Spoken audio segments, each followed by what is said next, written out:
2 বছর ধরে ভুগছেন ব্রেন টিউমারে। অর্থের অভাবে চিকিৎসা করাতে পারেনি। নিউরোসায়েন্স হাসপাতালে ভর্তির জন্য ঘুরতে হচ্ছে দাঁড়ে দাঁড়ে। এই বছর জুলাইতে অপারেশন হলেও ফের অসুস্থ বরিশালের লাইজু আক্তার। এখন সোহরাওয়ার্দী হাসপাতালে চিকিৎসা চলছে, তবে লাভ হচ্ছে না। আনোয়ার হোসেনের রিপোর্ট। বরিশালের বাকেরগঞ্জের 3 সন্তানের মা লাইজু আক্তার 2 বছর ধরে আক্রান্ত ব্রেন টিউমারে, কিন্তু অর্থের অভাবে করাতে পারেননি অপারেশন। তবে লাইজুর যুদ্ধটা অর্থের সাথে দেশের স্বাস্থ্য ব্যবস্থারও। শুরুতে হাসপাতালে ভর্তি হওয়ার দুর্ভোগ। বরিশালের চিকিৎসকরা ঢাকার নিউরোসায়েন্স হাসপাতালে ভর্তি হতে বলেন। ঢাকায় স্বজন নেই, তবু দীর্ঘ 18 দিন অপেক্ষার পর ভর্তি হন সেখানে।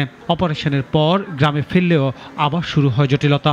23 তারিখে ঢাকায় আসি, 24 তারিখ ভর্তি হওয়ার জন্য চেষ্টা করছি, ভর্তি হইতে পারিনি।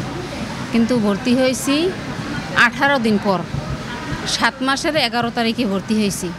ভর্তি হওয়ার পর এখানে ওখানে থাকি আর কি। আমাদের এমনি আর্থিক সমস্যা বেশি, ঢাকায় আমাদের নিজেকে কোনো আত্মীয় স্বজনও নাই। এবার আর চেষ্টা করে ভর্তি হতে পারেননি নিউরোসায়েন্স হাসপাতালে। ঠাঁই মিলল সোহরাওয়ার্দীতে। এখন বেশ কয়েকদিন ধরে পারেন না কথা বলতে। অপারেশন পরবর্তী জটিলতা গুরুতর, নেই আর্থিক সঙ্গতিও। নিউরোসায়েন্স হাসপাতাল আমাদেরকে তো করছে না, অ্যাডমিট করার জন্য ওরা সহযোগিতা করে না।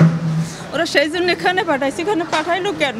চিকিৎসক বলছেন ব্রেন টিউমার পরবর্তী জটিলতা বেড়েছে প্রেশারও, লাগবে উন্নত চিকিৎসা। পেশেন্টটা প্রথম থেকে ফলো আপ করে মেইনলি তো যেহেতু একটা পোস্ট অপারেটিভ বিভিন্ন ধরনের কমপ্লিকেশন হয়তো হতে পারে, যেহেতু ব্রেনে একটা টিউমার ছিল যেটাকে আমরা মেনিনজিওমা বলি।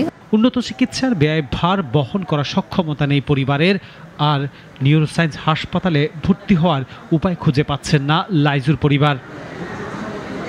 আনোয়ার হোসেন, নাগরিক, ঢাকা।